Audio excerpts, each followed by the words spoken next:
You're listening to Season 6 of the Three Angry Giant Fans of the Jet Fan podcast, sponsored by Carolina Beer Temple. Join us weekly as we complain about our team's dismal performances, the shenanigans in the NFL, and other assorted nonsense. We also give our pet peeves and answer listener questions. Check us out on YouTube. Go to our website, angryfootballfans.com, and subscribe to our podcast wherever you get yours. We have a lot of fun doing this. We appreciate all the support. Go Jets and go Giants. There's your newest superstar in the coaching ranks right there. Everybody seems to want one of those young coaches that can last many, many years as your head coach. Guess what, Seattle? You found one. And there he is, the 36-year-old McVay. Tomlin won the Super Bowl. He'll become the third youngest head coach to win the Super Bowl.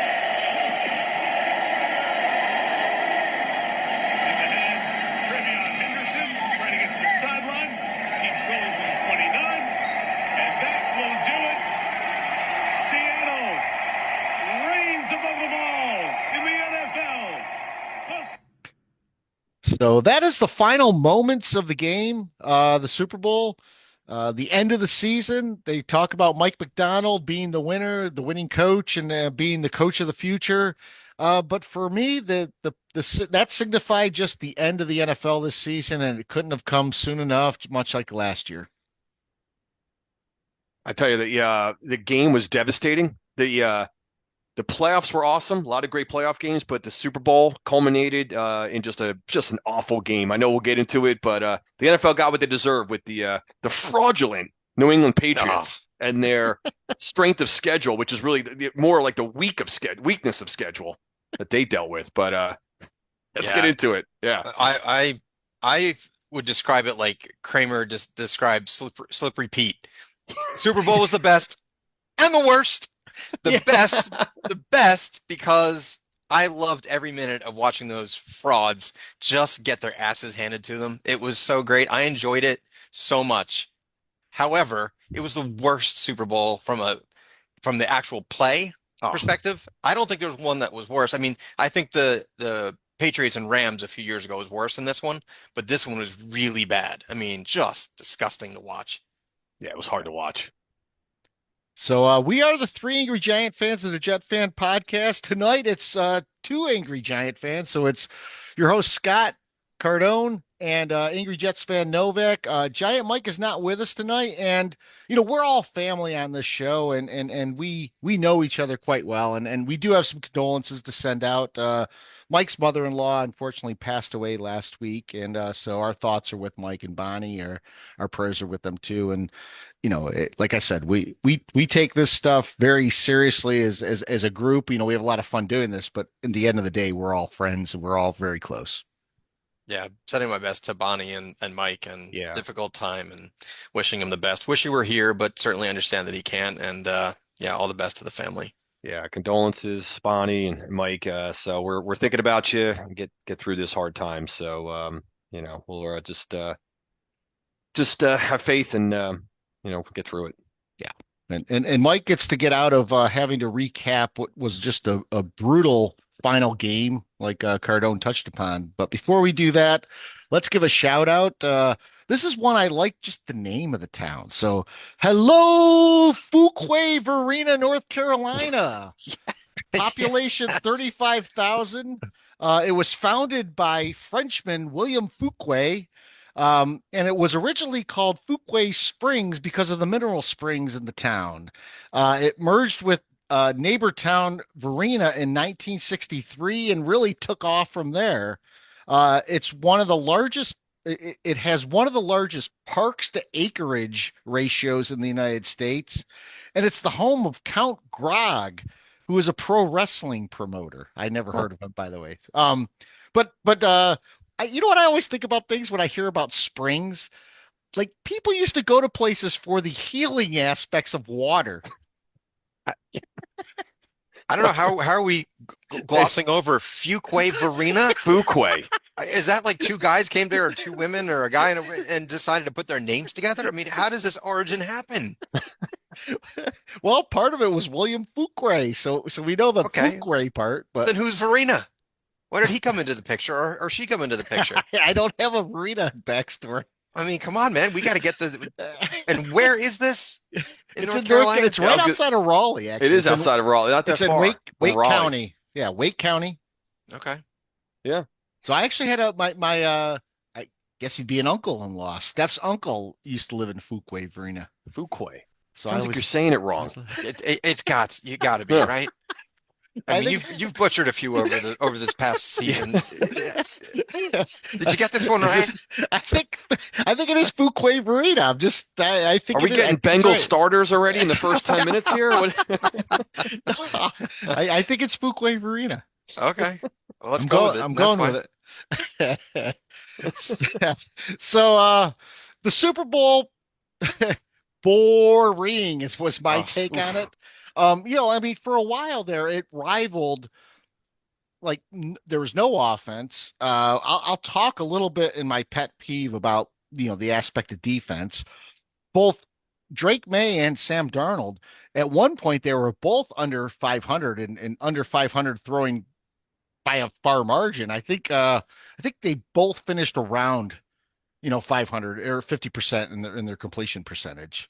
But the game was ruled by field goals in Seattle's defense and New England's ineptitude. Yeah.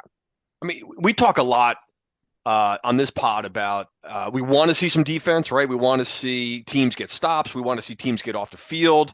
But that was just unbearable. It just was. At one point, I think it was New England. They had, aside from the kneel down, didn't they punt the first 8 possessions? Eight possessions. Yeah. Was it the first 8, Novak? It was first 8. Yeah. Yeah, that's rough, man. I mean, you're the Super Bowl. You want to see some defense, obviously, but you want to see some scoring. You want to see just some clean, crisp football. And but give Seattle a lot of credit, man. Their defense was flying around. This was sort of like last year's game when the Eagles demolished the Chiefs in a way where the game, even though the score didn't indicate it, you got the sense even at 9-0, then 12-0. I'm like, how the hell is New England going to score? How are they going to put up any points? You couldn't see them moving down the field. So from a competitive standpoint, awful game. If you're a Seattle Seahawks fan, unbelievable game. And of course, you heard about all the revenge factor from the Malcolm Butler play and stuff. I think it takes a little bit away from or the sting away from that. That's never going to go away completely, but yeah. I think the way they just beat down this fraudulent Patriot team has got to put some of that to bed. If you're a Seattle fan. So, I mean, totally agree. And it's not even just the game, guys. The lead up to this game, because we haven't been on the pod in 2 weeks. Mm-hmm. There was nothing. There was no juice to this Super Bowl whatsoever. There wasn't storylines. I mean, we regurgitated the 3 storylines that they kept talking about on the last pod, but leading up to it, there was nothing. And I was trying to figure out why. Is it just so boring? There's nothing to it. I felt obligated to watch. And I think these teams, it's the Pacific Northwest for Seattle. We don't see them that much. They don't get a lot of, a pub. And then there's no Tom Brady. There's no Patrick Mahomes. There's no Joe Burrow. There's no Matt Stafford. It was just a bore, all of it. From the kickoff, from the get-go, it was bad. And you're right, Cardone, the defense for Seattle was out of their minds. However, that offense was completely overmatched. They had no business being in that Super Bowl. And they got 100% exposed. Yeah. And you know what? The greatest thing for me, and I don't want to do recency bias, right? Because I really don't want to. I'm not so worried about a dynasty here. I mean, I know it's one game, but they didn't beat anybody this year, and their playoff run was a joke. And if it wasn't for Brandon Cooks, that ridiculous call, this would have been Bills Seahawks, and we would have loved that Super Bowl.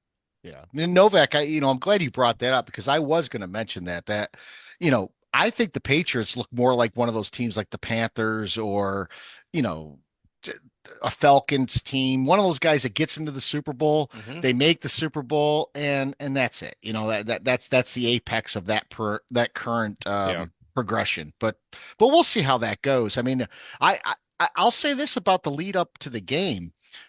We were talking before we came on. I was at a wedding in DC and I never miss the start of a Super Bowl. We normally have people over. We normally have a party. we were up in DC on Wednesday preparing for a wedding, and all the talk with all the people I was with was about the Olympics. We didn't talk about the game at all. And I actually did something uncharacteristic. I put $50 on Seattle to cover because it was 4.5. The spread was 4.5, and I thought, well, Seattle's going to blow New England out, which they ended up doing. But I thought to myself, Yeah. I normally don't do that with conviction, but this had such a feel of one of those 80s Super Bowls where the outcome was pretty much predetermined. You just had to sit down and watch the game. And because I was driving back from DC, I got back to the game, midway through the first quarter, and I don't feel like I missed anything. You You know? didn't. No, and Novak, I think you mentioned it during the thread. You just touched on it where we didn't there was no, yeah, I was traveling last week for work. So I was on the West Coast, then I was up in the Northeast. I was traveling a lot. So it was an untypical week for me in terms of leading up to the Super Bowl, watching, a little bit. I usually like to watch a little bit of some of the talking heads give their thoughts and all that bullshit, but none of it. And nobody, same thing, like you said, even from a social aspect, like on Sunday, I don't know if anybody was having parties or anything. We flew back. We had a long week. We flew back Sunday, so we just watched the game at home, and it was the most uneventful Super Bowl in my past, as long as I can remember. Yep. As far as the buzz and the vibe around it, and the game, kind of mirrored the lack of buzz, right, during the week. It just 100%. had no vibe. It had no fervor. It had nothing. It's No. And look, we're talking about what we did. I had knee surgery, so I couldn't go anywhere. I had nothing to do but watch this. And I picked that date so I could sit around and watch the pregame and whatnot. I didn't watch 1 second. I watched the WM Waste Management Golf Tournament. Yeah, that was good. Great. Yeah, Matsuya. Yeah, exactly. I mean, guys, I'm not kidding. When I said when I watch, first of all, I watched nothing during the week. No. I did not watch 1 minute. I turned the game on as the national anthem was going, and even then I still paused it. I refused to even watch and listen to that. I'm like, I'm just going to go back. I'm just going to go to the game at kickoff. I can't watch anything now. I have been reduced to complete sawdust as far as the pregame, the halftime, the post, all of it. Halftime, absolutely not. Colin, we went to the kitchen, to finish off some more, like a second helping of Chinese food that we ordered, before the game. I'm not watching any of this stuff. I love to hate the stuff I love. This is like that's the culmination of that day is the Super Bowl. Mm-hmm. As much as I love it, I hate it. It was bad. And they have to have a concert before the game. Yeah. I mean, what are we doing? Before the game, halftime, after, enough. What? It was supposed to start at 6:30. I'm like, can we kick the ball off already? I was so bored, and it was 10 minutes in. It's everything but football on the actual game day. Yeah, I know. Terrible. And the stars of the game were Jason Myers, the field goal kicker, and the punter from Australia, who I wish the Giants had a punter like that. Of course. That guy was money. He was putting him inside the 5 on he did 3 times. Well, what do we say? You can't win games with kicking field goals, right? Well, at one point they're up 12-0, 4 field goals, and the game was over. So it was over. Get out. Yeah. Yeah. Enough of that. Yeah, Myers 5 for 5. All within his long was 41, so it wasn't like the guy was banging 55 yarders all game, but points are points, man. I mean, and he broke the record. Yeah. It's amazing when teams nobody takes kicks field goals anymore. In Super Bowl 60, you get a record breaking effort from Myers. He made 5. He was 5 for 5. No one had ever made 5 field goals in a game. Super Bowl. Nope. Yeah. 17. Yeah, I think he holds the record now for most points in a Super Bowl because he had 17 because he had 2 extra points. So I think there was a record there too. And if it wasn't for Walker, I mean, could a kicker actually win an MVP? The NFL wouldn't allow it. Right? I mean, there's no way. He'd have to kick like 9. I think a defensive player could, but I don't know what defensive player you'd pick. Could you give it to a unit? Didn't they give it to the Steel Curtain the defensive line at one point? There was a unit that won it, I thought. I don't think so because I think LC Greenwood won it or something like that. But like defensive players are very rare. I think Ray Yeah, Lewis it got is it. rare. Ray Lewis got it for the Baltimore Super Yeah. Bowl. Chuck Howley got it for The Cowboy- Well, Hey, Richard Dent in 85 Bears, it was Dent. Yeah, one of the Cowboys got it too. The guy that got the interception for a touchdown. Oh yeah. Well, that's I the only forget his one name. still, and probably will always be the MVP from a losing team. It was Super Bowl 5. Oh, was it really? Chuck Howley, right? No, it was Howley. Yeah. Super Bowl 5 when the Colts beat Dallas on a last second field goal. Freaking because it was like the what's the game called, the Blunder Bowl or something like that. There were like 8 or 9 turnovers combined in that game or something. Who remembers Super Bowl 5? Nobody. But, Yeah, right. yeah. Well, I know Anyway. what Novak was talking about. There was a guy in the '90s that had Yes, the that interception. guy. Yeah. I forget his name. It was The guy on the Cowboys. It was Yeah. Larry Brown. Larry Brown. Thank you. That's the one Yeah. I was thinking Yeah, of. the Yes. cornerback Larry Brown, because fucking what's his name? God, I'm forgetting the quarterback for the Steelers in that game. O'Donnell. Bobby Neil Briscoe. O'Donnell. Oh, Neil O'Donnell. Yeah. Yeah, no, O'Donnell's just throwing lollipops out there in the flat to nobody. Yep, that was another bad Super Bowl. That too, was a but- bad Super Bowl. I know I was going to ask you guys this question. Do you think was no recency bias, honestly, do you think this was the worst Super Bowl ever in your lifetime, let's call it? I was actually going to get to that in my pet Oh, you were. peeve. Okay. But no, I'll answer this. I mean, I think this is probably top 3 of the worst Super Bowls. I think what bothered me most is that they tried to build this up into be something it wasn't.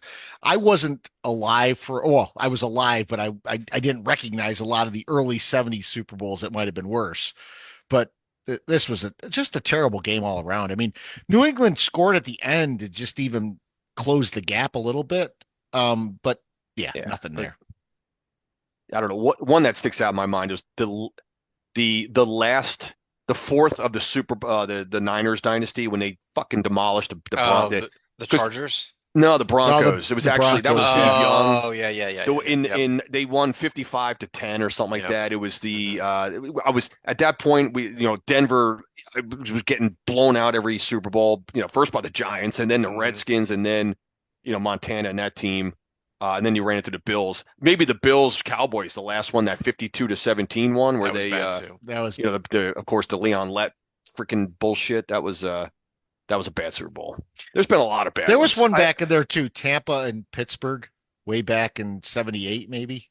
Yeah.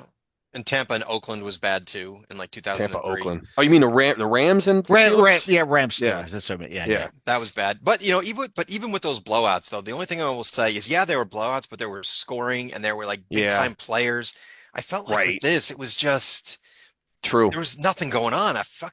4 field goals. Like, I know we believe in field goals, don't get me wrong, but it is boring, right? It's not like exciting. There wasn't any so I personally think that the Rams Patriots from a few years ago was the worst I've ever seen, but this was a very close second. And the only reason I'd probably say the other one is because the Patriots won. At least with this, I got to see those losers reduced to nothing. So that was great. You know what I think too? I think the Patriots are a little bit exposed. I won't say in coaching as a whole, but they didn't seem to do anything to adapt to what the Seattle was doing. And it was almost like Vrabel was resigned to the fact they were just going to lose this game. Well, that's a good question because so it was 19-0 at one point, right? And the Patriots got their first touchdown. Why are you not going for 2? Yeah. To cut it to 11? So, Novak, great point. I'm sitting there on the couch thinking it came to me, and then when of all the fucking times we put throughout the season when coaches go for it go for 2, absolutely unnecessary, and that was the one time I'm like, they should have went for 2 to cut it to 11. That shows that Vrabel wasn't even thinking. No. Wasn't thinking. Because 19-6 is 13 points. It's still 2 touchdowns. Whether it's 19-7 or 19-6 doesn't make a difference. Yep. But 11, you got a field goal and a touchdown and 2-point convert. Like, I'm glad you brought that up because I had that I didn't have it written down, but it was in my head, and I was thinking, not that it would have mattered because obviously, but for the purposes of our pod and for what we like to analyze and talk about, unbelievably, the one time I think Tirico did mention it after the commercial break. He did. Yeah. Because I was thinking like these jackoffs aren't going to mention it, are they? And he did. Tirico mentioned it, but that just shows right there that Vrabel and that they were just rattled by the game. Yep. Yeah, I'm not, like I said in the opening, Patriots don't really scare me. Like I thought, here we go with this dynasty again. No. I mean, and I don't want to just do it based on, it's not one game though. So I'm not just saying this because they played terribly in the Super Bowl. They shouldn't have beat the Broncos if what's his name played. They shouldn't have beaten the Texans if CJ Stroud was anything other than the worst quarterback I've ever seen. And I would also say they probably shouldn't have beat the Chargers if it were not in New England. So I wonder what a guy like Josh Allen thinks to himself when he's watching that game. Total missed opportunity. You know what I mean? Like, right. Especially this year with, like you mentioned, like no Lamar Jackson, no Mahomes, no Burrow. And you're dealing and the Bills still they can't get through the playoffs. They can't. You got Drake May running around. Now, would Allen? He certainly would have performed better, but I'm not sure how many teams are beating that Seahawks team with that defense. Man, that would have been we would have seen a better game from a lot of other quarterbacks and other teams for sure. But I don't know, man. That Seattle D was really they were just flying and buzzing around. What I liked was Collinsworth kept trying to make the game seem like it was going to be, still a game. And at one point he says, well, Drake May now is seeing the field really well. He's starting to, he's starting to figure out what's going on with the Seattle D. And on the very next play, he throws a pick into like triple coverage. Yeah, that was a CJ Stroud throw. Julian Love. Yeah.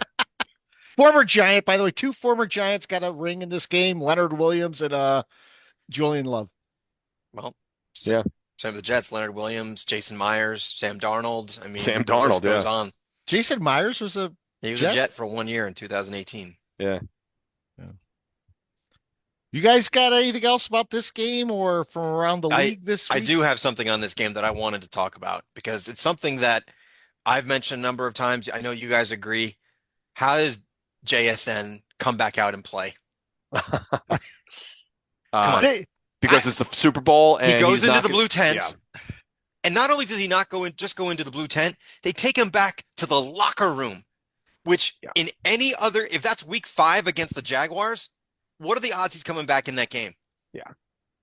No, I think Novak, you've hit the head on the nail here when you said, in years past, you said anytime in the playoffs, the concussion protocol goes out the window. Yeah. And I think that's right. You see players not having to go through the rigor that they'd had to go through in the regular season. And this is particularly bad because the Jigma leaves the field, like you said. He was woozy. You could see him walking around spaced out. Oh, yeah. He goes into the tent. He's in the tent actually for a little bit, goes to the locker room. He's in the locker room for a little bit. And yet comes back and plays. Now, he was not much of a factor in this game, but the point you made on the text thread and the point you're making tonight, how was he even allowed to be out there? He shouldn't have been. And if it wasn't him, if it were a nondescript special teamer, he's not going back in so that the NFL could say, well, NFL, the concussion protocol is the same.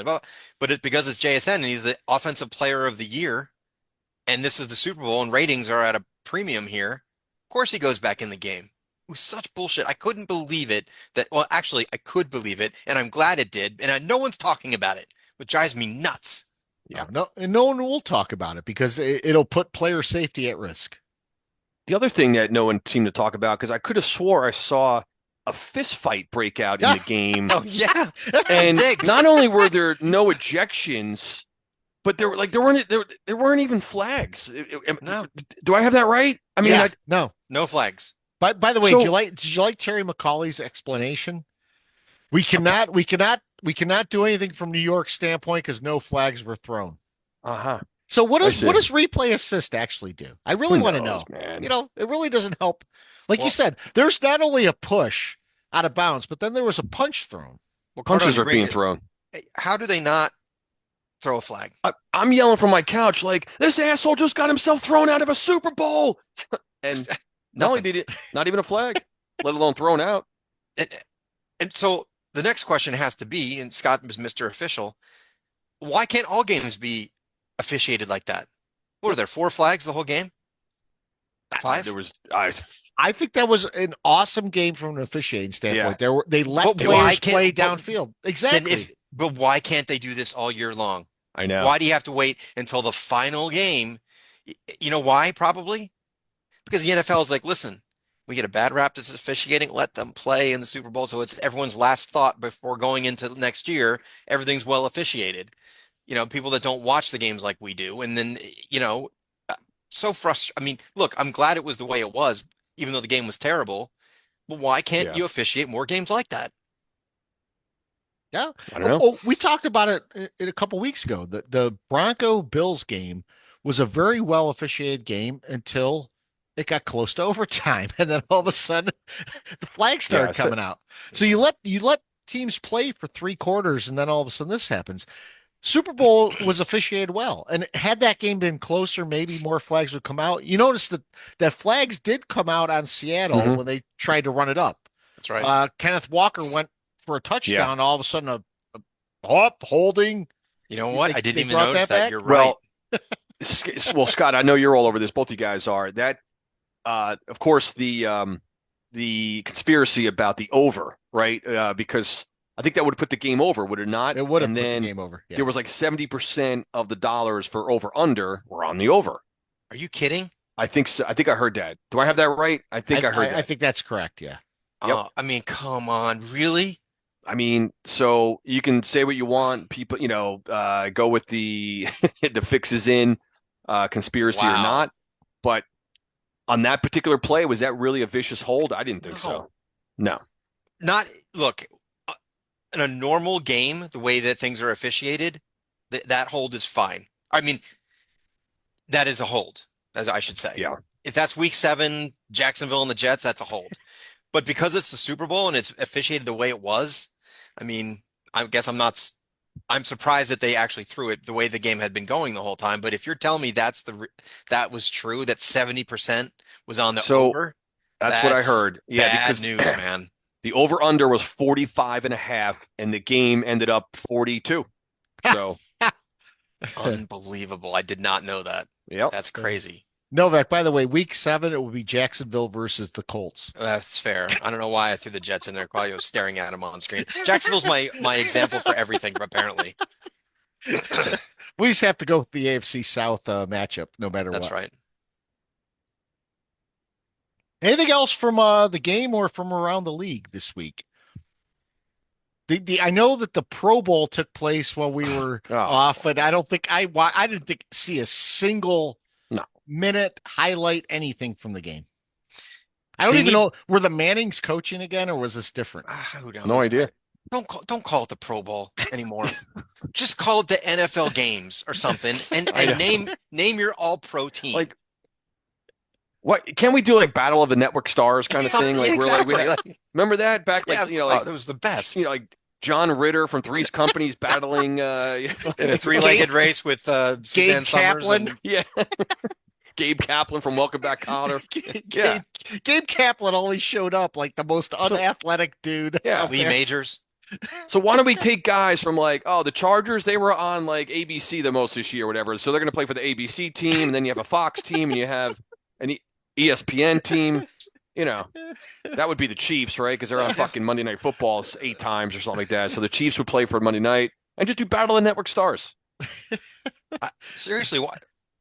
That would actually be more entertaining than this BS, and fraudulent Pro Bowl. And do stuff like that. Throw water balloons at each other, like their team, like it just something stupid like that. I'd watch that. I don't know, like the Brady Bunch sack race, something like that. Or like get the team's cheerleaders out there, have them running around in bikinis and stuff. I'd watch that. Sure, Dallas Cowboy cheerleaders or something. Yeah, why not? Throw it all out. Put the mascots out there. Get Poe going get the against Sir Purr. Something. Sir Purr. Oh, against Sir Purr. Oh, I think Poe kicks his ass. Don't you think?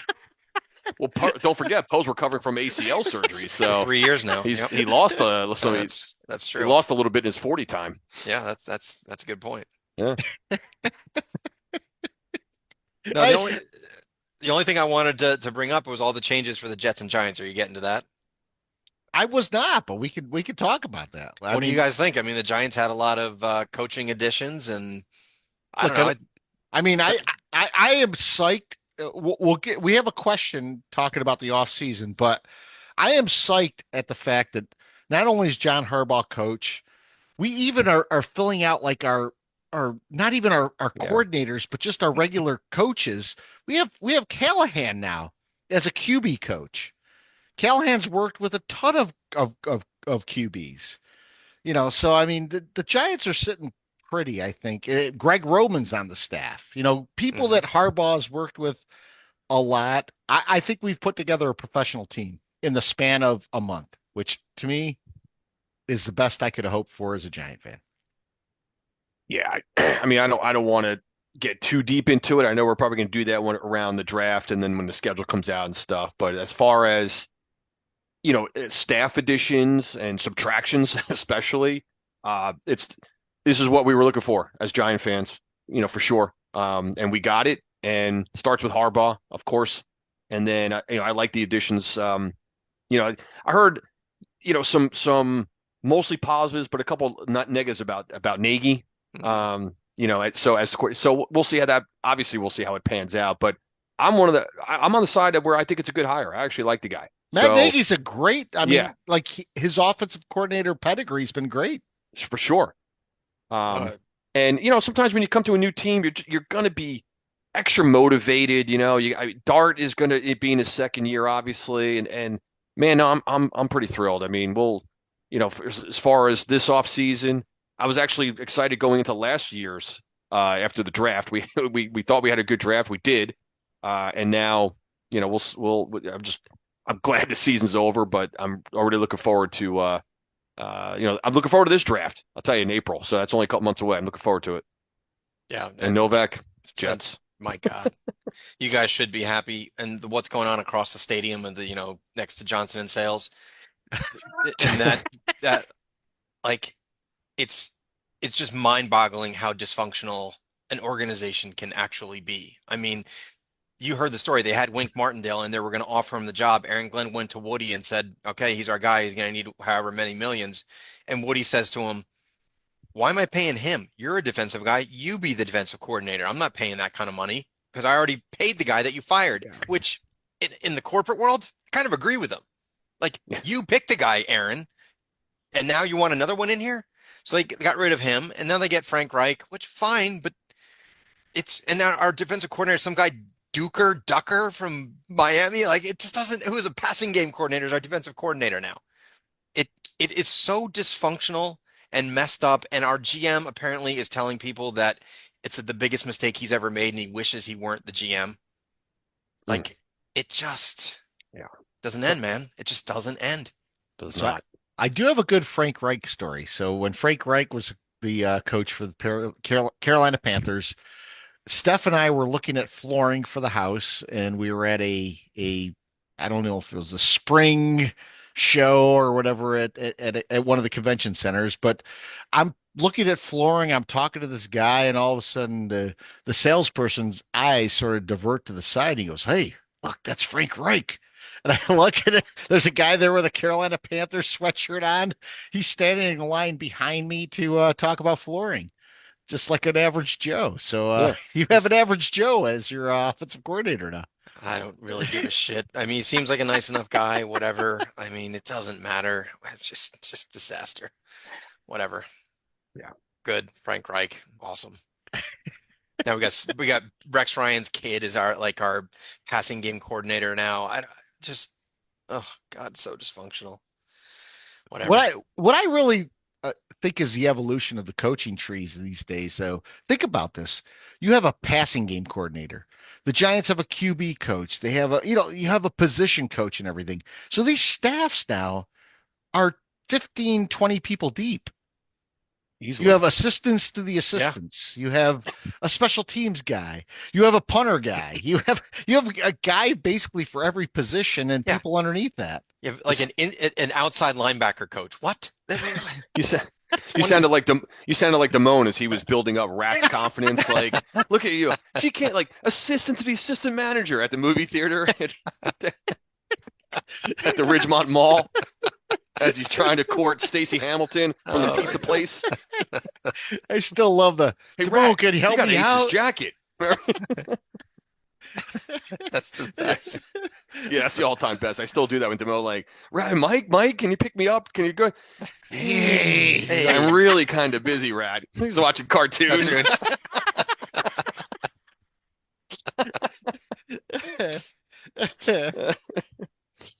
So, Oh man, if we don't have anything else, Novak, pet peeves? Guess what, fellas? you got a list, long list. I have not a pet peeve. All I don't right. want to go out. I don't want to go out in our last episode angry and spewing hate. So instead of that, in lieu of my pet peeve, I'm going to do the top 10 2025 Three Angry Giant Fans and a Jet Fan podcast moments from this past season. I love it. Half Now- of them will be me being drunk. Don't. What are you doing? You're killing my vibe here, man. So you guys might not agree Drum with roll? these. Give me a drum roll. Okay, fine. All right, we'll start.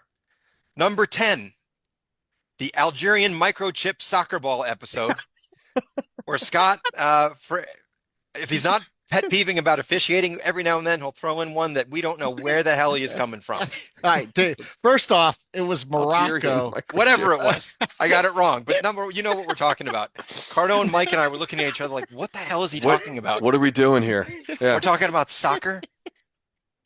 Number 9, the Mile High Meltdown from the pod where you guys went off about the 33-point Oh my Giant God, yes.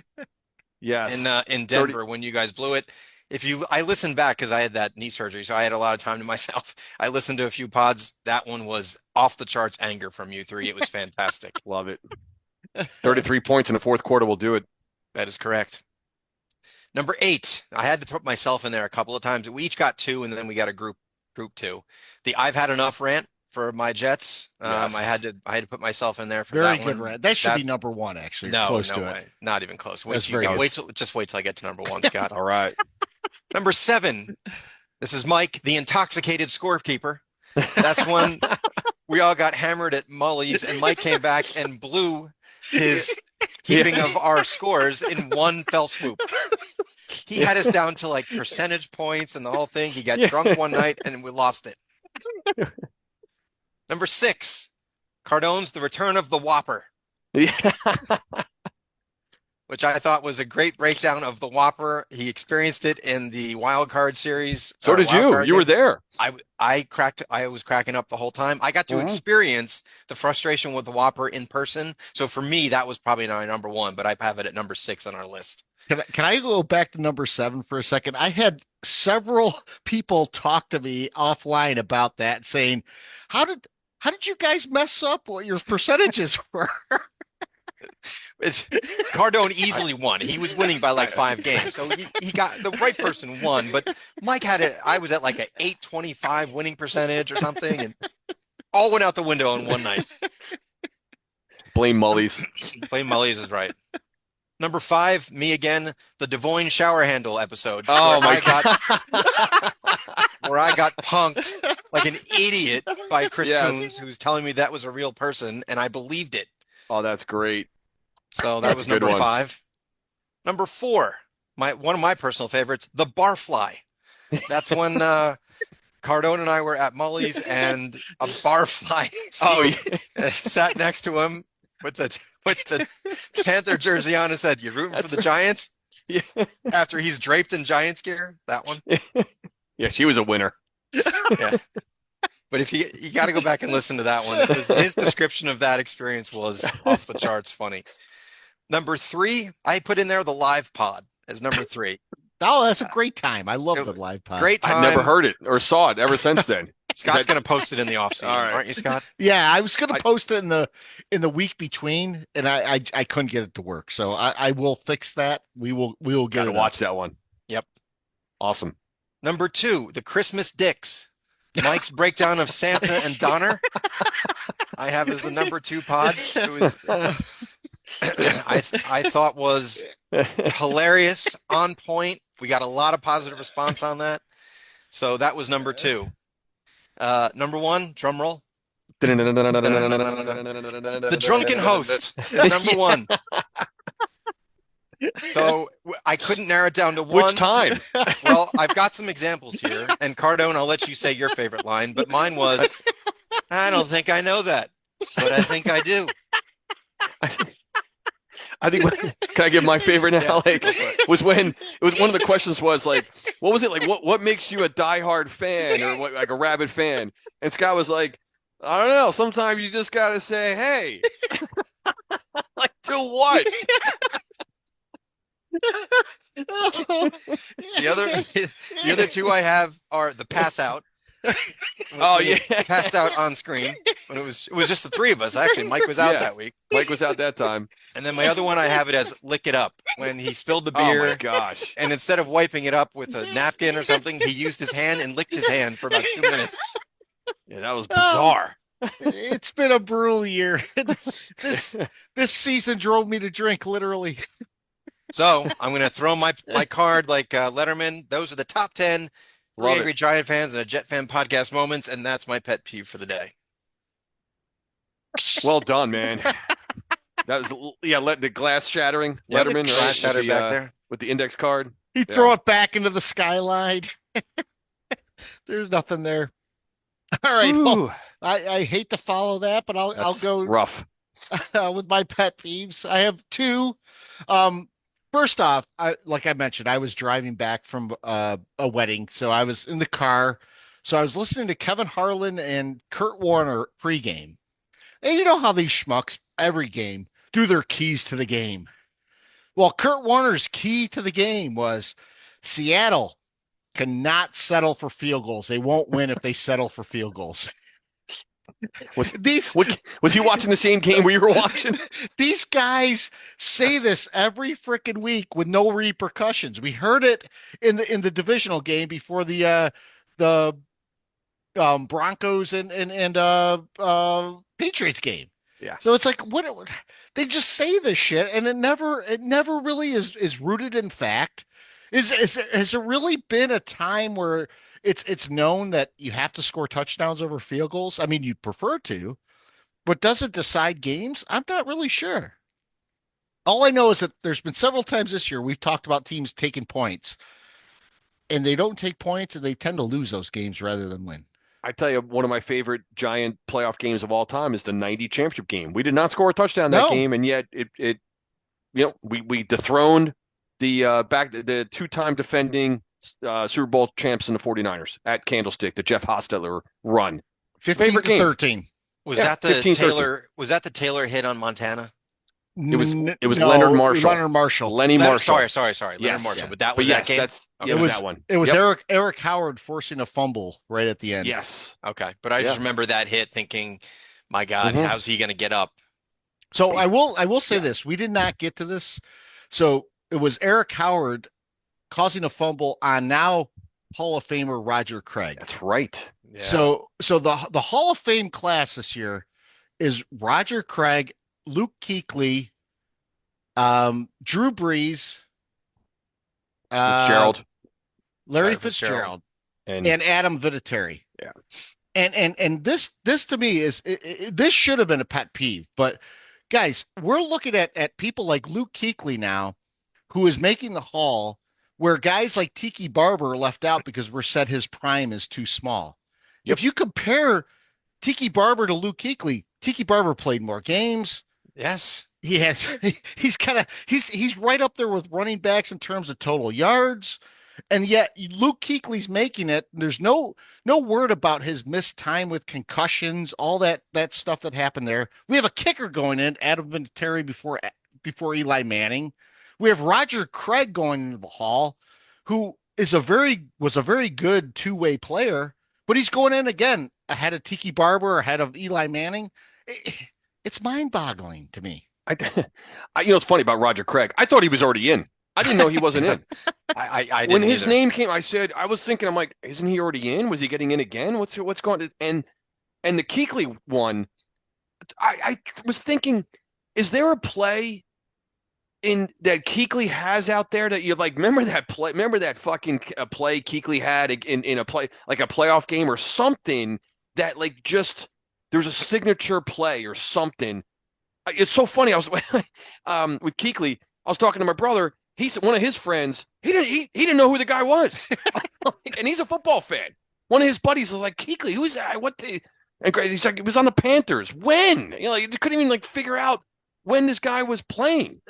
I'm telling you, I think this is New York bias. I think I texted you guys this, and the reason I believe that is because it's not just it's sports writers who are a lot of the voters, correct? Yes. Yes. And the pinnacle for sports writers is New York. You want to get to New York, right? That you're going to make the most money, get the most visibility, and all that. And I think these guys don't get there, and they're like, "F them. I'm going to get some linebacker from the Panthers who Yeah. great player, great guy. Don't get me wrong. Yeah. And I think he was great in his time. Is he a first ballot Hall of Famer?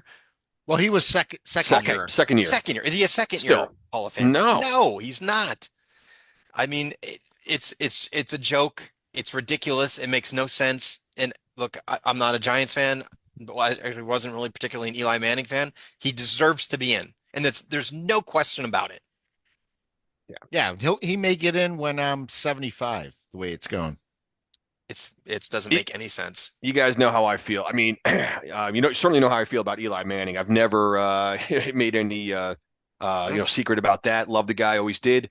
And I'm at the point now. This is again more distance between me and the NFL. I mean, I love doing this pod. I love watching the. You guys know I love all that stuff. But this is the kind of stuff where I just don't give a shit. Like I don't fucking care anymore. Get in, don't get in, make him wait. Tell me again that he has a 500 career record. Do all the arguments against him. I just don't care anymore. Get in 7 years. Don't we may see for the next 7 years like the general consensus is that he's eventually going to get in. Who cares? Doesn't put him in or don't. I'll be happy when he gets in. But now I'm not expecting him to get in for years now because you got Roethlisberger and Brady and Rodgers and Rivers and all those guys. We all know who's the list. Breeze was the first one since last year. We know the list, and Eli's not going with. He's not going with those guys. Well, he's certainly not Roethlisberger's going next year, right? And he's first ballot. Yeah. Well, if Rivers makes it before Eli, that's where I draw the line. Well, he can't now because it's gonna be 5 years. Well, I know, but you never know. Well. Yeah, probably not. But I don't think there's any way Rivers would have gotten in before it. Yeah, I mean, if they did, then it's so flawed. But I mean, he didn't even make the Super Bowl, let alone win two. But I think it was Novak that made the point earlier in our text thread about Roger Craig. It's like this, he hasn't made it for how many years? This is the year he has to make it. Yeah. And I think about that even with Adam Vinatieri. You're making a guy like Eli wait. Adam Vinatieri's getting in. And I think to myself too, there's another guy who's getting screwed here. Harry Carson waited forever to get into the Hall. He's one of the great Giants. Tiki Barber, to me, if you look at his stats, he should be in the Hall, especially based on some of the people that are getting now. The argument with Tiki Barber was always that his prime was too short. Well, what do you call Luke Kuechly's prime? The guy was concussed for almost his entire career. Yeah. Yeah. Tiki Barber is probably going to be Roger Craig in 25 years. We'll all be dead and gone. But I mean, he might be. I mean, Tiki's, and you look at his numbers. Like I don't know what, like I don't have his averages, but if you look at his average yards and all, and for per year, I don't know where it ranks. Career wise, I'm sure it's way near the top because I think he only did play.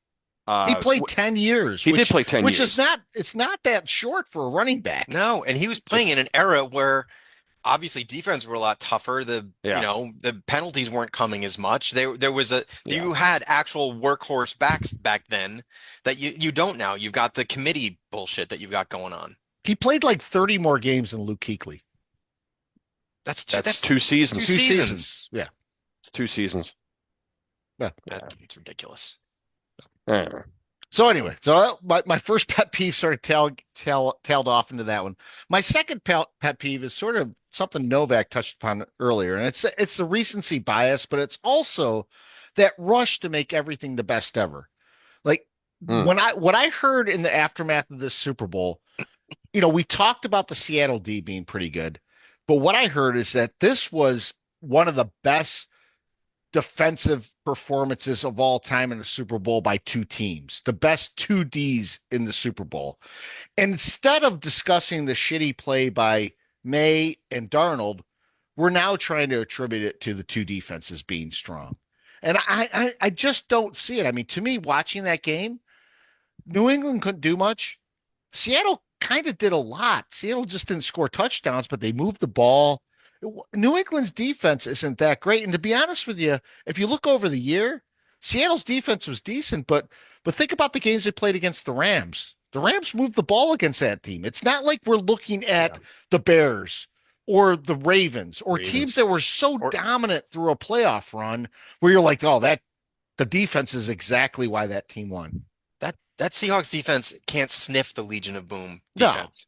No. Don't forget that defense had Peyton Manning in the Super Bowl in his good year, not when he was, a washed up loser when he beat the Panthers.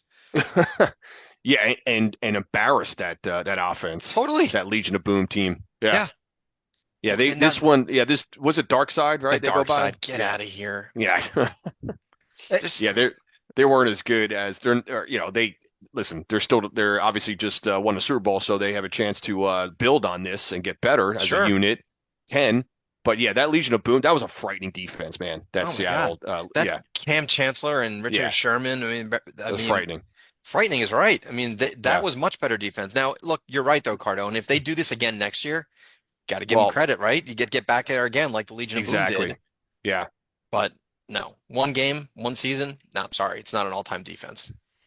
Yeah, and I'm not going to go down the rabbit hole here, but the way people fawned upon themselves on that Super Bowl halftime performance, you knew what the backlash was going to be going in. I mean, you can't say anything negative about it because if you do, you're branded a racist. But you cannot call that Super Bowl performance halftime the best ever with a straight face and say it. I'm sorry, the game itself as a whole was terrible. And I still stand by the fact the worst halftime show I ever saw was by Maroon 5. And I mean, that's going to stand in infamy. I don't care enough about halftime shows. I don't care enough about the ancillary parts of the game to really get in a rough about this, but enough people were so pissed off, and it's all because we know why it's because it's political. And I hate the fact that sports and politics have crossed here. That's my biggest gripe about this whole thing. That's why I don't watch it. I won't. I did like halftime shows as I particularly didn't watch this year's, and I don't watch any year. I just don't. I leave that for the non-football fans. Let them worry or watch that kind of stuff. I'm there. I watch the Super Bowl for the football. That's it. I don't watch. And I'll get into one of my pet peeves on one of the other things that is about this whole production, but I don't watch any of it, Scott. I just don't. Yep. And with that, Cardone, I'll dovetail to your. Sounds good. Pet peeves. Yeah. I loved both your guys' season-ending pet peeves here. I don't quite have a list that Novak did. Quite impressive, my friend. But I do have a couple. And so yeah, speaking of the non-football stuff, my first pet peeve, I have two of them, is just every single prop bet that goes from start to finish of this production, this broadcast, starting with how long the national anthem is going to be. You still have the staples. Remember when that used to be a novelty, like how long, whatever first year that came out. Now it starts with like how long the national anthem is going to be, the coin flip, all the way down to the fucking color of the Gatorade splash and what that's going to be, on the coach. So I tell you what. I made up my own prop bet in my house watching with Cole, who dubbed, again, the infamous line, "You love to hate the stuff you love." I'm sitting there during the first commercial. I sit there intentionally with a puss on my face, trying to be as miserable as I can during his commercials. I said, "You want a fucking prop bet, America? I'll give you like nothing odds. Make Chris Cardone laugh during one of these Super Bowl commercials, and what's the over/under on that? There's your prop bet, America." Okay, so Cole's looking at me every one of these commercials. I don't know about you guys. I watch these commercials. I used to really enjoy that part of it too. That was always a big part of it was just part of the fun. I just don't. I sit there and now I intentionally make sure I don't laugh, I guess, a little bit, but I'm not even tempted to laugh. I think the only one that may have where I moved a finger was the what was it, the one with Costanza with the old the Dunkin' Donuts, the Dunkin' one. The way they all were back in the old AI. Yeah. That was the only commercial. I may have moved a little bit in my seat. I still don't know if I came over with a chuckle or a laugh. I just moved. Did you Yeah. see the Peyton Manning Bud Light one too, where the kegs going down the hill? I enjoyed that. That was one. okay. Yeah, that was okay, but I just You're can't right. remember. That's the other part of the whole day, if you will, where I didn't laugh once, not even close. So No. so Cole was looking at me the entire game. He's like, "Is that one you got any?" I'm like, "No, nothing." I was thinking about you guys. I was thinking about Frank. I'm like, "Is anyone else who's laughing at this stuff?" I don't know. So Well, they were trying to tear at your heartstrings with a bunch of them too, and I'm like, come on, this is the yeah, Super Bowl. I don't want to be like, whatever. yeah, but I tell you, so it's the prop bets. I can't stand them anymore. But and then the second one, we know about when some I so when a guy runs on the field, right? We I've always hated the fact that we can't show the guy. I know. Why can't we just show the guy, right? That's not even my peeve. My real peeve are a couple things. Is actually, do you ever see, of course, the day after when all the videos are uploaded from people's phones from the stadium and you get to see all the Yes. different angles. Here's the angle. I love that version of it because you get to see the guy coming out of the stands. So I don't know if you saw the one where my peeve are these fucking, and just like Austin Powers in Austin Powers, A Spy Who Shagged Me. All we gotta do is get past that one inept guard, and we're in. You know what I mean? Remember that scene? I do remember that. Okay, with Felicity Shagwell, we just gotta get past the and yeah, she shows him her breast, and the guy's like, "Mommy," and he falls into a fucking pit of fire. You know what I mean? Like into all the pit a lot. So that's like who's controlling the security around the stadium. So the guy leaps from the stands. The security guard makes this pathetic effort to tackle the guy. He easily gets past him, and then the guy who made it to the field runs out there. But what really, here's my final peeve really is there's always that one security guard that gets juked out so bad by some 300-pound fat drunk guy with no shirt on, and then after the guy gets juked and is embarrassed, his security mates get the guy on the ground. They tackle him like 20 yards later. There's 6 guys, and then there's the guy diving on top of the pile, the security guard, after he got his jockstrap ripped out on the field. I'm like, oh yeah, now you're making a big tackle, asshole. My pet peeves is the late tackling on the pile security guard when he previously got juked out on the 50-yard line. No, I think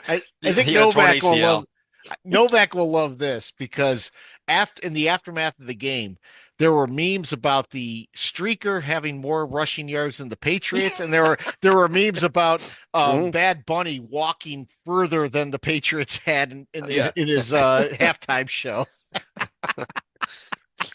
But you're right, Cardone. That is hilarious that you noticed that, and I really didn't until you said it. And then you're right, like the guy just was on the ground, and then he comes in. He's just got to feel the need to insert the same himself. thing happens every time. It does. Two guys, like security guards, that look like they haven't been inside a gym in their entire lives. They get juked out in the middle of the field, and then they're the ones diving on the pile after the guy's already, he's already he's already been subdued. He's already like cuffed, and then the guy dives on the pile after that. Like, oh wow, man, you're really what a security effort there, buddy. They needed 5 of them to get this one guy down too. Yeah. Hey, and the one video I saw, the guy was like laughing the whole time. I don't know if you saw that. Yeah, it was great. As he's getting tackled, Yep. he's like, He could have cared less. Yeah. You do that as a security guard in Philadelphia, become a cult hero. That's true. Big Dom. Oh God, see. Which, by Just the way, fact by his name, Big Dom. You know, just he's the a fact big that we know his fat guy. name is annoying. Exactly. So we got several questions tonight. Peacock starts, so Peacock Corner. And he says, if we were the commissioner for a day, which rule change would we make if we could? And I'll take this one because I want to get in before Cardone on this. Cardone doesn't even need to answer. My rule change has been probably the same answer I've given for the last 20 years. Run the clock after someone goes out, or don't run the clock if someone goes out of bounds. Right. This whole shit with stopping. That's the one I was gonna. Yeah. I figured that much. Yeah. Yeah. But it would definitely go back to the old clock where you go out of bounds, stop the fucking clock, right? We know that one. But I tell you what, I would go back to the original kickoff. Get rid of the fucking. I don't know about you guys. Like that. Yeah. It's actually better this year, but I just want to see the regular kickoff come back and just have guys screaming down the field at full speed from across the field. I'm still not a fan of this dynamic kickoff. I'm just not. I go back to the original, the way it originally was. That and the onside kick. Let's bring that back too. Yep, I agree with you there. I mean, if I'm going to get more deep, the one rule I hate more than any is the fumbling the football out of the end zone. The other team gets it Oh. back on the 20-yard line. I've always hated that. It makes no sense to me. Why is that a turnover? So I would get rid of that one. That's my most hated. Good one. Peacock also asks, do the Jets miss players like Darren Lee, guys Ugh. willing to go the extra mile to get the job done? I mean, Peacock has gotten worse as the season goes on with putting us in a position where we've got to answer these questions between Rob Reiner and now another murderer. I mean, so I don't know. What am I going to say to this, Peacock? What are you doing? I don't know. No, I don't want anything to do with Darren Lee. We got Mark Sanchez, trying to kill people drunkenly, like another Jet, just disaster. What a year. Forgot about Sanchez. God damn. It's Right. been a long year. Peacock Yeah. he loves turning the screw on us. He has enjoyed turning the screw on me, particularly over the last like 5 weeks. Yes. Hey, we got it with the missing giant, Sam Beal. That's True. So he also asks, what do we do on Sundays in the off season? I enjoy myself. I'll tell you this, a lot of times, especially during the summer, I mean, Steph and I are traveling, we're at the beach, we're going to see the kids or something like that. But the good thing about the Sundays in the off season is that I don't have to worry about devoting my day to misery. Well, I mean, yeah, that's true. At least with the Giants for sure. But I mean, hang on a second. I got some volume in my thing in my ear. Hang on. There we go. I'm a year-round sports fan, so like I'll turn my attention to to March Madness and college basketball now. So those are for the next several Sundays, watch a lot of college basketball. And I tell you, one of my favorite things to do in the spring and the summer is watch golf on Sundays. Golf, yeah. Hell yeah. The final round of golf is good, yeah. I mean, Sunday at the Masters. Aside from football, probably my favorite Sunday sports Sunday of the year. No question. That week of March Madness usually ends on Monday, and then Yeah. you go right into the Masters on Thursday. You go right into the is Masters. the best week of the year, And then other than football, of course. Absolutely. And they stockpiled all the majors, month after month. So like you got, the PGA, then you got US Open and the Open. I still call it the British Open. Yep. 4 consecutive months. So there's Sundays in there. You're watching, major golf, and then I just like even some of the other tournaments as well. So I do that. I just watch sports all year round, man. All year. Actually, some Sundays I'm out playing golf. That Yeah. too. I'm particularly excited about the UFL this year. This Fakakta football, but no, I'm not watching that crap. My son actually asked me tonight. He's like, "So what do we have left right now? The NFL or the NHL and the NBA?" And I was like, "Well, you don't even have the NHL because The they're on Rangers break." are out. I could give a shit. Well, yeah, and I'm wearing the Rangers right now. But Yeah. I told him the NHL right now is on break because they're doing the Olympics, so they're not even playing until next week. That's right. Yeah.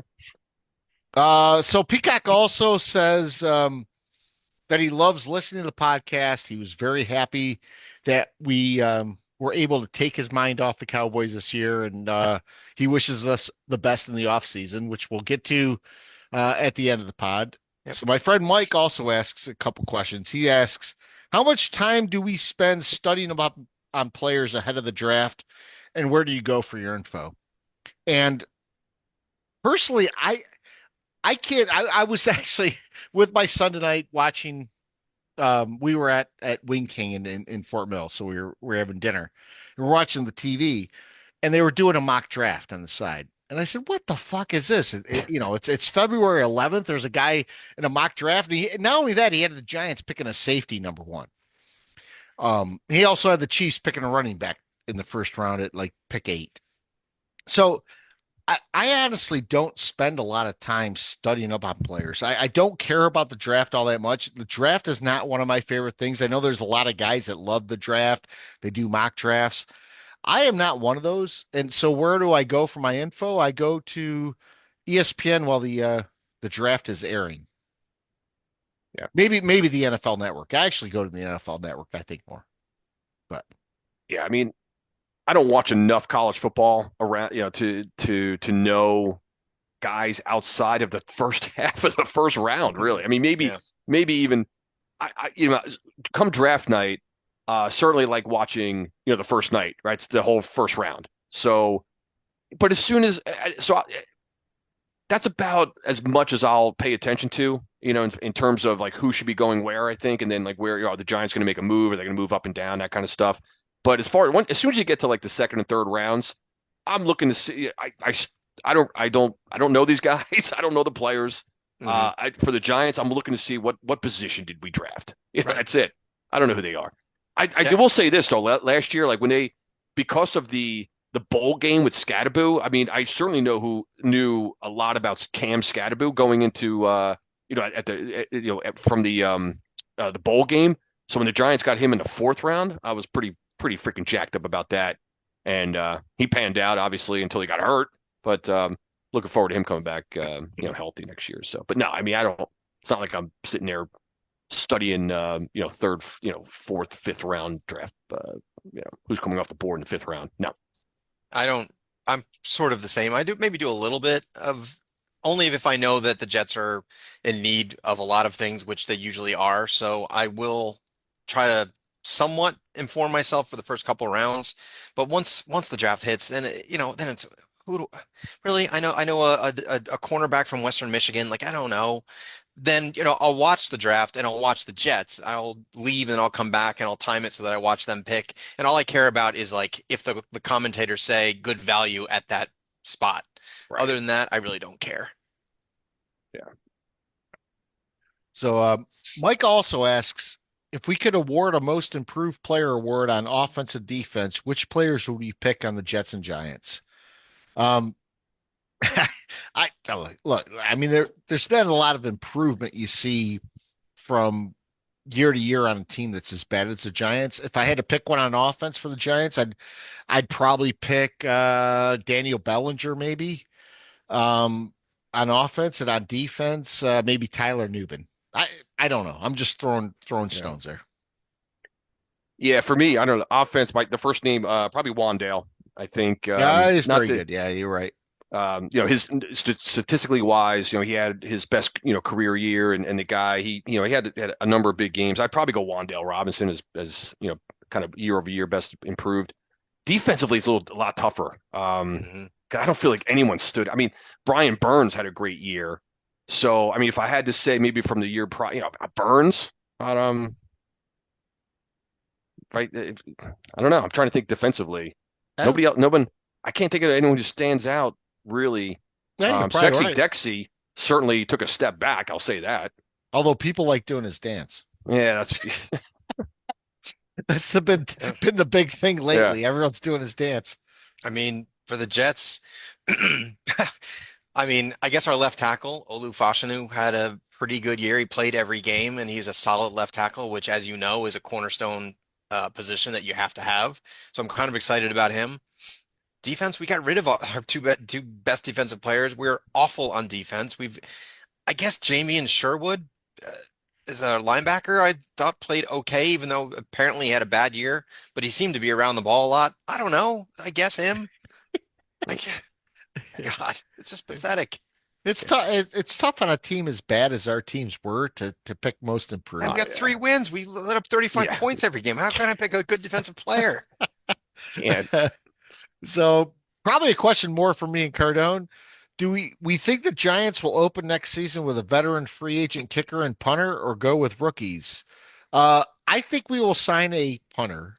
We might go with the kicker we ended up with at the end of the year. He was not half bad. Uh, I'd like to see both replaced. I would. I know Saul's right. I mean, he kicked okay, but I'd rather have a proven guy. Well, I'd like to have a proven guy, but Yeah, maybe he's a and guy. You never know. I mean, and please don't make me talk about Jamie Gillian, the Hammer. I just don't. Let's not that be the last thing Cardone talks You about know, this year is Jamie Gillian. just cannot talk that. I'm not going to talk about the Hammer. I mean, I want that guy shipped fucking back in a plastic bag back to Scotland or wherever and just get out of my country, go away, get off my roster. I think there's not a chance in hell you guys have rookie kickers or punters. Harbaugh's a special teams guy. Yeah. He had Yeah. Justin Tucker his Justin whole life. Tucker He's for a not decade. going to go for some rookie and chance losing a game. And he knows, and you guys will love this. He knows how important special teams are. There's no chance in hell. I wouldn't mind having Justin Tucker. I was going to say I wouldn't mind having Justin course not. Tucker might be he could he's in the running. Yeah. He is. Yeah. So if there's a way he could massage that, that'd be great. Yeah.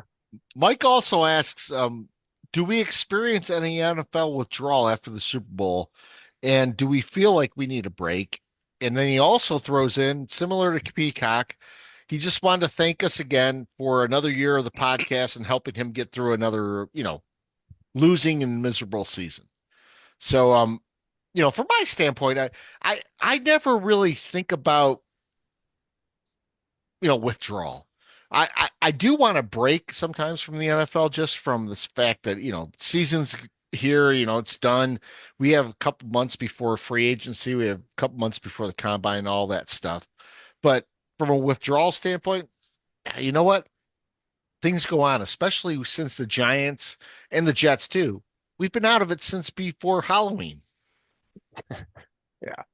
I miss things like, I miss saying Salah, like stuff like that. I miss, like our trips to Mully's is about as fun as he gets. I mean, I think I love going there with you guys. So that's fun. So the stuff around the Sundays is definitely gonna miss that a little bit. But you know what? I feel like the off season doesn't feel as long as it used to for some reason. You know what I mean? The weeks and months fly by. You got draft and then the schedule and then training camp or a mini camp and all. So I watch a lot of sports, like I said before. So I'll immediately focus now on college hoops and then NHL, NBA playoffs and all that stuff. So it's okay. I mean, I'll miss it a little bit, but no, I'm okay. I have almost the same exact year every year. I don't go through withdrawal initially. I'm fine until like mid-June. And then I'm like, okay, I got like enough. Baseball is fine, but it's getting a little boring. Once we get past the second or third major of golf, I'm like, I'm ready for football to get back. But no, I don't care until about then. But at that point, I'll want it back. And then we got to sit through that god-awful preseason. So I think mid-June is when the USFL final is happening or something like that. Mm. Well, I will have that, so that'll be helpful this year. And we did have another question come in, didn't we, Novak? Yes. What are your predictions for the Jets and Giants record? We know it's early, but what is it for next year? Oh. So if I have to go with a prediction for next year, I'm being bullish here. I am picking the Giants with 10 wins. So I'm taking the Giants at 10-7. There he goes. John Harbaugh is going to make an immediate impact. For the Jets, I see the Jets being, unfortunately, about 5-12. Yeah. So just so we're clear, Mike said Jets 3-14, Giants 9-8. He texted that because he knew the question. I sort of align with Mike. I think here's the thing with the Jets. The Jets will be 4-13 and be the third pick in the draft and miss out on the two best quarterbacks coming out. They will win a meaningless game. The Giants, I think, are going to be very good. I actually have the Giants at 11-6, and I think they are the Patriots of this year. I'm not saying they're going to Super Bowl. I'm not saying that, but I think this Harbaugh thing is going to change the culture of this team. I like the Giants a lot with what you've got. Neighbors coming back, the whole thing. I think the Giants are 11-6. Damn, that would be amazing. I certainly don't have my. I'm not that optimistic, I guess. I'll start with the Jet. I had the Jet 4-13 was the first thing that popped in my head. Yeah. That just sounds like who they are, what they are. 4 wins, you get a couple of those throughout the year. So I have the Jets at 4-13. We know the reasons why. The Giants are a little harder to predict, obviously, with all the changes that we guys just mentioned. But I have them. I wasn't sure. I actually was teetering right around 500, but because of that 17th fucking game, right? Where, as Mike always says, we can't just have the solid 8-8 anymore or the even numbers. So because they have the extra home game this year, which the Giants suck at home anyway, met death. But I did give them that. I got the Giants at 9-8, but missing the playoffs though. I don't think 9-8 would be good enough to make the playoffs, so that's where I've got them. We'll see. By the way, in last year, I bet on both the Giants and the Jets on the And you over. lost. I lost on both. Yeah. So yeah. Yes. So, guys, we're at the end of the podcast. This is always one of my saddest times of the year because we love doing this. We'll be back, but we won't be back probably until the end of the combine, the free agency period. Then we'll come back and do the schedule release. We'll do a draft recap, all of that kind of stuff. But we generally aren't back until probably close to April. April. Mm-hmm. Yeah. Unless we get a Justin Fields signing and have to do an Right. emergency pod again. Emergency pod like we did last year. Let me just say this. I want to say this before we sign off. There great. is an emergency pod situation that's going to happen again. If one of these two players is a Jet, we're doing an emergency pod, and All right. that's Shador Sanders or Yes. Deshaun Watson. If one of those Absolutely. two guys is under center for the Jets, we're doing an emergency pod, and I'm going to explode. Let's do it. I am on board with that all the way. Yes. But guys, like we do it at the end of every year, I want to thank all of our listeners. We've had a fantastic year 6. It's been trying out a lot of us.